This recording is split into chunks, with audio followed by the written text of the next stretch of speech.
प्रतिभा आप सभी का स्वागत करती हूँ आपके अपने चैनल ट्रिकी पाठशाला में। तो दोस्तों आज हम याद करेंगे बहुत ही आसान सी ट्रिक के माध्यम से क्षेत्रफल की दृष्टि से 5 बड़े राज्य, 5 बड़े जिले तथा कर्क, मकर और भूमध्य रेखा पर स्थित देशों को बहुत ही आसान सी और बहुत ही छोटी सी ट्रिक के माध्यम से याद करेंगे। इससे 1-2 क्वेश्चन हर परीक्षा में पूछ लिए जाते हैं। तो चलिए स्टार्ट करते हैं। सबसे पहले हम देखते हैं कि क्षेत्रफल की दृष्टि से 5 बड़े राज्य कौन कौन से हैं।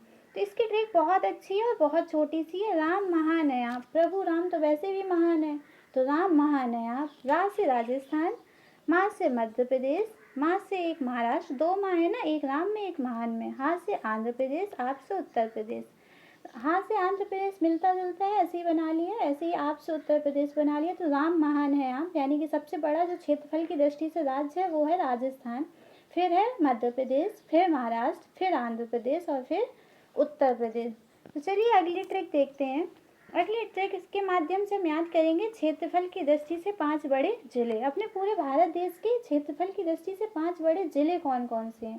तो इसकी ट्रिक भी बहुत छोटी है। कलेजा, बाढ़, बीका। का से कच्छ, का से कच्छ।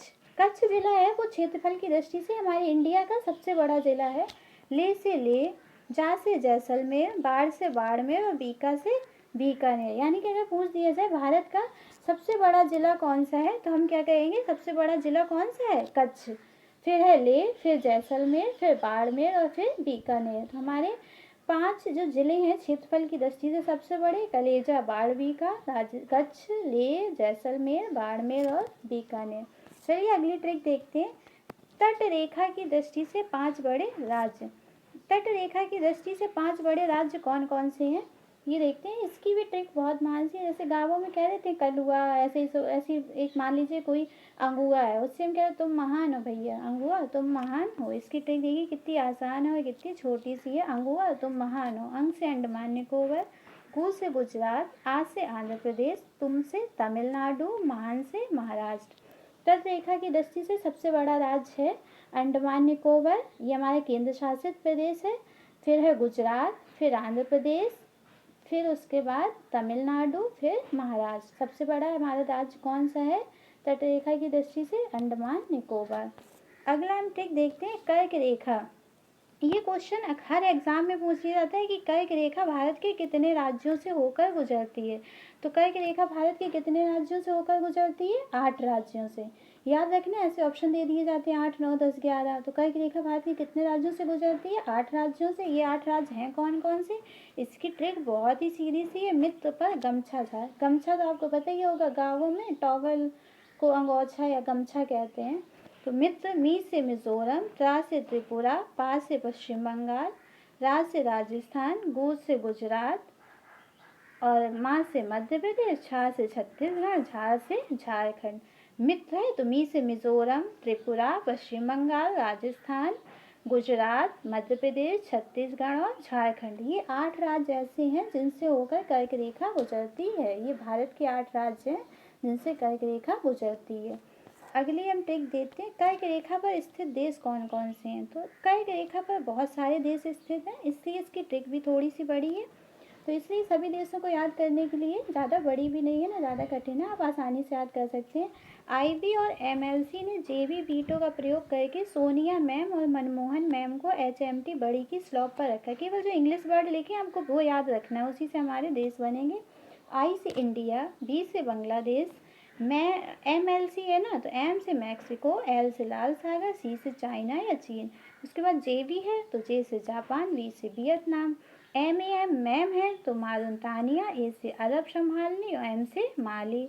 मनमोहन मैन है तो एम से मिस्र, ए से अल्जीरिया, एन से नाइजर। मैन हो गया। HMT है तो एस से हांगकांग, एम से म्यांमार, टी से ताइवान। स्लॉप है SLOP तो सऊदी अरब, एल से लीबिया, ओ से ओमान, पी से पश्चिमी सहारा।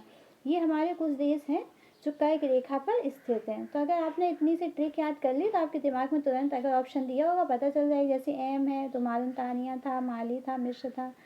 IV है तो इंडिया तो था ही कर्क रेखा पर, बी से बांग्लादेश था। तो बहुत आसानी से याद हो जाएगा, बस इसके इंग्लिश वर्ड याद रखने हैं।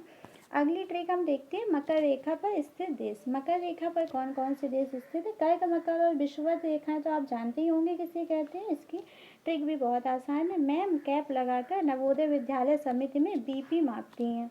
कोई भी मैम है, मान लीजिए, वो कैप लगाकर जाती हैं नवोदय विद्यालय में, बीपी सब बच्चों का ब्लड प्रेशर चेक करती हैं। ट्रिक बनानी है बस। तो एम से मेडागास्कर, ए से अर्जेंटीना, एम से मोजाम्बिक, ये आपका मैम हो गया। कैप है CAP, तो C से चिली, A से ऑस्ट्रेलिया, P से पोलिनेशिया। कैप लगाकर कहाँ जाती हैं? NBS नवोदय विद्यालय समिति, तो N से नामीबिया, V से बोत्सवाना, S से साउथ अफ्रीका। क्या मापती हैं? BP, यानी B से ब्राज़ील और P से पराम्बे। मैम कैप NBS BP, इतना याद कर लीजिए, इससे आपको याद हो जाएगा हमारे मकर रेखा पर स्थित देश। तो चलिए अगली ट्रिक देखते हैं। भूमध्य रेखा पर स्थित देश, भूमध्य या विषुवत रेखा पर देश कौन कौन से हैं? इसकी ट्रिक भी बहुत सीधी है, बस कर्क रेखा वाली ट्रिक थोड़ी सी बड़ी है। CBI सिम लेकर GK तथा NK की तैयारी में बिजी है। अब आजकल तो वैसे ही ऑनलाइन पढ़ाई हो रही है, बच्चा के हाथ में एंड्रॉयड फ़ोन है और वो पढ़ाई में बिजी है, अपनी जिसकी भी तैयारी में भी बिजी हो। तो CBI, C से कोलंबिया, B से ब्राज़ील, I से इक्वाडोर, ये CBI हो गया। क्या लेकर बिजी है? सिम। तो S से सोमालिया, I से इंडोनेशिया, M से मालदीव। किसकी तैयारी में? GK, G से गैबन, K से केत्या, और N किसकी तैयारी में? NK, नान से नौरू, K से किरिबाती, बिजी है। B से बोर्नियो, G से गणराज्य या कांगो गणराज्य। CBI सिम लेकर GK NK की तैयारी में बिजी है। C से कोलंबिया, B से ब्राज़ील, I से इक्वाडोर, सिम। तो S से सोमालिया, I से इंडोनेशिया, M से मालदीव। GK, तो G से गेवन, K से केत्या, NK, N से नौरू, K से किरिबाती, बिजी है। तो B से बोर्नियो और G से कांगो गणराज्य। चलिए आगे कुछ इंपॉर्टेंट पॉइंट देखते हैं। 21 जून को सूर्य कर्क रेखा पर लंबवत पड़ता है, इसलिए उत्तरी गोलार्ध में 21 जून सबसे बड़ा दिन माना जाता है। उत्तरी गोलार्ध में सबसे बड़ा दिन कौन सा होता है? 21 जून, क्योंकि 21 जून को सूर्य जो किरणें हैं वो कर्क रेखा पर लंबवत पड़ती हैं। अगला पॉइंट बहुत इंपॉर्टेंट है। 21 मार्च और 23 सितंबर को संपूर्ण पृथ्वी पर दिन और रात कैसे होते हैं? बराबर होते हैं। 21 मार्च और 23 सितंबर को पूरी पृथ्वी पर दिन और रात कैसे होते हैं? बराबर। ऐसा क्वेश्चन हर परीक्षा में बन जाता है कि दिन और रात बराबर कब होते हैं? 23 सितंबर, 22 सितंबर, 25 सितंबर, 24 सितंबर। तो आपको पता होना चाहिए 21 मार्च और 23 सितंबर।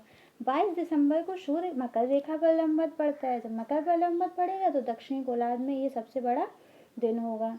तो 21 जून को उत्तरी गोलार्ध का सबसे बड़ा दिन और 22 दिसंबर को दक्षिणी गोलार्ध का सबसे बड़ा दिन होता है। 21 मार्च और 23 सितंबर को संपूर्ण पृथ्वी पर दिन और रात कैसे होते हैं? बराबर होते हैं। ये छोटी सी क्लास थी दोस्तों, अगर पसंद आई हो तो प्लीज़ लाइक एंड शेयर कर दीजिए और चैनल को सब्सक्राइब करना बिल्कुल मत भूलिए। Thanks for watching. Good bye.